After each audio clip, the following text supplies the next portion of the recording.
Halos lahat ng mahirap, pinangarap maging mayaman. Pero naisip mo rin ba kung bakit may mga tao pa rin na kahit magsumikap ay nananatili pa rin mahirap?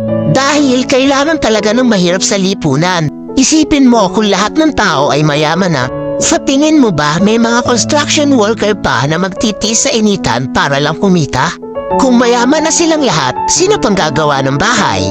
Yung mga magsasaka, kung lahat sila mayaman na, magbibilad pa ba sila sa araw para magsaka at magbungkal ng lupa? Kung hindi na, ano nang kakainin natin? Kung lahat tayo ay mayamong negosyante, sino pang magiging trabahador?